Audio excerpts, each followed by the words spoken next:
y poneros cómodos, aquí, en la Taberna del Miedo. Hoy 31 de octubre, día de Halloween, día de brujas, hoy es el día de las leyendas. Y nosotros hoy vamos a hablar de una leyenda que parte de leyenda fue historia y parte fue leyenda. Vamos a intentar hablar del Conde Drácula, de quien Bram Stoker se inspiró para crear su magnífico personaje. Dentro y empezamos.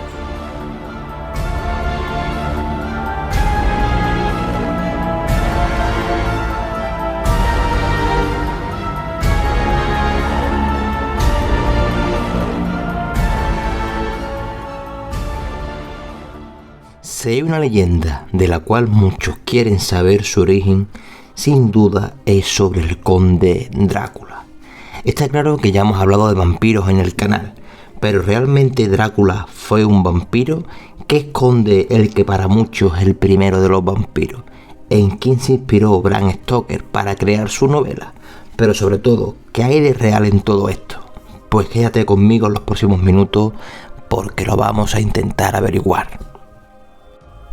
Quizás lo primero que tengamos que entrar a analizar es quién es el personaje histórico real, en quién se cree que se inspira todo el mito. Pues nada más y nada menos que en Vlad III de Valaquia, o más conocido como Vlad el Empalador. Pero ¿quién fue este tal Empalador? Pues fue príncipe de Valaquia entre 1456 y 1462. Fue el gobernante más importante de la historia de Valaquia y héroe nacional en Rumanía. Nació entre 1428 y 1431. No está muy claro su fecha de nacimiento, pero sí su lugar de nacimiento, que fue Transilvania. Y fue decapitado, sí repito, decapitado en 1477 en Bucarest. Pero ¿fue realmente decapitado? Bueno, eso luego entraremos. Sigamos con su historia. Fue el segundo hijo de Vlad II Dracul. Fue criado por el Imperio Otomano, ya que era una forma de lealtad entre regiones. Si te has fijado, por ahí aparece el nombre de Dracul. Su padre, Vlad II, fue admitido en la Orden del Dragón, y Dracul en rumano significa dragón. Siendo así su nombre Vlad Drácula, que significa hijo del dragón, pero realmente por aquella época era más conocido por Vlazaki Bey, señor empalador, que adoptó esa forma de castigo con sus enemigos. Hay documentos que afirman que bebía la sangre de todos sus enemigos que empalaba. Fue en 1550, después de su muerte, cuando se le empezó a llamar Vlad el Empalador. Pero como iba diciendo, él firmaba todos sus documentos como Vlad Drácula, Vlad, hijo del dragón. De hecho, solía usar en batalla una armadura roja con el símbolo, con el anagrama del dragón. Y la verdad es que esa armadura ya en sí imponía muchísimo miedo. Pero realmente, ¿quién fue? ¿Por qué es tan conocido? Y por supuesto, ¿qué hay de cierto en la leyenda? ¿Fue cierto de algún modo todo lo que giraba alrededor suyo? Bueno, pues como decía, vamos a intentar de aclarar un poco toda la historia de Vlad, ¿no? Cuando Vlad invadió por segunda vez Valquiria en 1956, ya que en el primer intento a finales del 48, su primo Vladislao, quien ocupaba el trono por aquel momento, resistió su ataque, ya que Vlad apenas tenía apoyo de ningún aliado, lo dejaron más solo que la una. Pero en 1956 ya contaba principalmente con el apoyo de Hungría. Fue cuando Vlad, quien encabezó el ataque y fue descrito como un feroz animal que hacía temblar a cualquier enemigo, consiguió esta vez el trono valaco. Por supuesto, su sed de poder no quedó solo en conseguir el trono valaquio. Ávido de poder, comenzó una purga entre los vorayos, nobles valacos, y así aclamar una venganza personal, ya que el trono siempre había sido suyo por derecho propio, y también entró en conflicto con sajones de Transilvania, que apoyaron a su primo en la primera invasión. Vlad saqueó aldeas sajonas y mandó a empalar a todos los prisioneros, ganándose así su sobrenombre, que fue, ya sabéis, Black el Empalador. Fue en 1460 cuando Ponce consiguió que la paz reinara en el reino, y nunca mejor dicho, valga la redundancia. Hasta su muerte en 1477, después de haber participado en varios conflictos, su leyenda y su ferocidad fue aumentando, ya que encabezaba siempre los ejércitos y mandaba empalar a todos prisioneros. Era un guerrero astuto y feroz. Ya a finales del siglo XV, los escritos con sus hazañas tomaron más popularidad, sobre todo por su crueldad en el campo de batalla. Era más que evidente que Black pudo fortalecer su gobierno mediante los castigos brutales y el miedo que infundía su nombre. No me cabe duda que Stoker se inspiró aquí en estas leyendas para crear su personaje, tomando de él, bueno, pues el nombre y dándole ese tono místico a su leyenda, dándole todo el embrujo que podíamos darle, ¿no? Ya que Stoker cuenta que Drácula era un gran guerrero, alquimista, filósofo, era un estudioso de la época, y bueno, y podemos decir que Black también era un gran guerrero y también era un gran estudioso y sobre todo un filósofo, con grandes cuestiones filosóficas y sobre todo muy versado para su época, ¿no? Estudió varios idiomas, ya que se creó en la corte otomana, como comentábamos al principio. Por lo tanto, podríamos decir que era un erudito y un gran estudioso de todas las materias que se les podían presentar. En cuanto al tema de la religión, quiero también hacer un pequeño apunte, ya que Black era un cristiano ortodoxo y muy religioso, o sea, era muy creyente en su religión. Llegó a casarse 2 veces, pero eso ya hablaremos ahora y intentaremos ver qué legado dejó a continuación. Pero vamos a seguir con la investigación, porque creo que aquí en este punto es donde está realmente la chicha de todo de quién fue Black el Empalador. Aun siguiendo con nuestra investigación, si Black pudo ser o no un vampiro, si pudo o no ser el primero, o lo que sí podemos decir en este punto, que los asesinatos en masa que Black llevó a cabo de manera indiscriminada y brutal probablemente hoy día equivaldría a genocidio y crímenes de guerra según los estándares actuales. Hay que tener en cuenta que Valaquia era una zona fronteriza y que en aquel momento el Imperio Otomano quería hacerse con el control global. O sea, esto realmente todo esto es real, porque hay escritos, hay textos, hay mucha literatura que habla sobre esto, y estos son hechos reales. Esto prueba de que Black sí fue realmente un príncipe y sí fue realmente un asesino brutal, despiadado, que no tuvo ningún apego a la vida de otros, ya que no fueran de su pueblo. Y ahí vuelvo a entrar en su legado. Black tenía un gran respeto por su pueblo y por su legado, que es lo que vamos a intentar aclarar a continuación.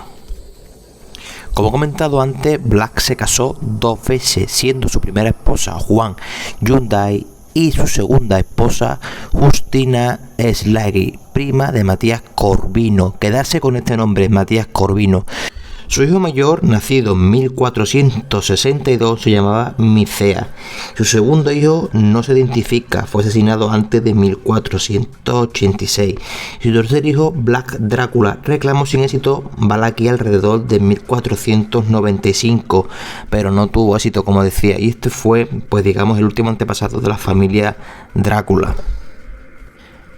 Pero su legado no solo fue su familia, hubo unos escritos, hubo un miedo popular, porque sí que es verdad que Black inspiró un miedo popular a toda aquella generación de personas, ya que era, como digo, un asesino brutalísimo, era una persona despiadada con todo aquel que no fuera su pueblo. Él luchó por su pueblo e intentó, como decíamos al principio del vídeo, que esto es muy importante, fue un héroe en Rumanía, porque intentó, como decía, Valaquia era un tema fronterizo, era una ciudad fronteriza, un país fronterizo que intentó hacer frente al Imperio Otomano y llegó a conseguirlo durante muchísimo tiempo.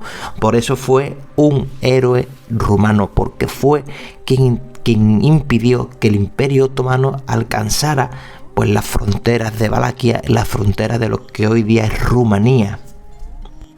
Por supuesto, su vida no solo ha inspirado a Stoker para crear la novela de Drácula, su vida ha inspirado a muchos escritores, siendo por ejemplo obras tan importantes como Black Teppen en 1979 o Black Teppen Drácula, que fue un videojuego sueco. La verdad es que fue una historia, o sea, mejor dicho, un personaje histórico que ha inspirado a muchas generaciones, ya no solo por su crueldad, sino por toda la leyenda que se crea alrededor de él. Para mí, por ejemplo, la película de la leyenda de Drácula que interpreta y protagoniza Luke Evans, pues es la mejor manera de tratar su historia, ¿no? Como vemos, como el personaje de Black pues hace todo lo que hace y se convierte en ese terrible monstruo por su país, ¿no? Por amor a su hijo, por amor a su patria. Y eso realmente a mí me gustó. Me gusta pensar que él también en su historia real pues actuó un poco así por amor a la patria y por amor a su descendencia, ¿no? A sus hijos, a su prole. Sí que es verdad que bueno, pues la leyenda cuenta de que él murió, cuenta de que fue encarcelado, que fue también, lo ayudó a Matías Corvino a encabezar un ejército contra los otomanos. Sí, en verdad, todo eso lo cuenta y eso hay escritos y hay verdad en todo eso. Pero ¿qué hay de leyenda? Porque fue importante también Matías Corvino. Bueno, pues si acordáis, en Underworld, Matías Corvino era el primer inmortal. Fue de quien salió Lucion y de quien salió pues Víctor. Entonces, bueno, vamos a ver, todo tiene su parte de leyenda y todo tiene su parte de verdad. ¿Existieron realmente los vampiros? Bueno, pues yo quiero pensar que sí. ¿Por qué no van a existir los vampiros? ¿Gente inmortal? Pues supuesto que puede haberla. Igual que puede haber vida extraterrestre, claro que sí. ¿Por qué no? ¿Por qué todo lo que se cuenta en el cine, en la historia, en la literatura, puede ser verdad, puede ser mentira? Bueno, pues eso entra dentro de la interpretación de cada uno. Entra dentro de lo que cada uno quiera llegar a pensar. Pero en este caso, Vlad Drácula, el hijo del dragón, existió realmente y fue un personaje histórico. Cruel, bueno, podemos decir que sí, pero histórico. ¿Lo hizo por amor a su país? No lo sé. ¿Lo hizo por amor a su prole? Tampoco lo sé. No hay pruebas de ello, pero de lo que sí hay pruebas es de todo lo que yo os he contado sobre su vida, la vida de Vlad Drácula. Y fue muy importante ese personaje, y ya no solo en su país por el personaje histórico, no, fue también muy importante en la literatura y dio pie a crear la leyenda de Drácula. Evidentemente dio pie a crear la leyenda. Fue en quien se inspiró Bram Stoker para crear a su Drácula, a su conde Drácula. Bueno, evidentemente la vida de Vlad el Empalador, de Vlad Drácula, fue mucho más interesante de lo que yo he podido resumir en este vídeo. No quería tampoco hacerlo muy pesado y entrar en muchos detalles históricos de su vida, pero sí que es verdad que quería tocar lo más importante. ¿Realmente quién fue Vlad? Bueno, pues creo que ha quedado muy bien resumido, porque Vlad Stoker se inspiró, por llamarlo de alguna manera, en la leyenda de todo lo que pasó allá en Valaquia. Bueno, para mí ha sido un culmen de este mes, ha sido un cierre perfecto para el mes de octubre, ya que bueno, en este mes hemos intentado dar vida y dar voz a leyendas y darle la explicación a las leyendas reales, ¿no? Y creo que ha sido un mes muy, muy provechoso y sobre todo un mes donde hemos pasado más miedo o menos miedo, según lo miremos cada uno. Pero muy buen mes, ¿no? Hemos pasado un mes muy divertido en cuanto a contenido de terror.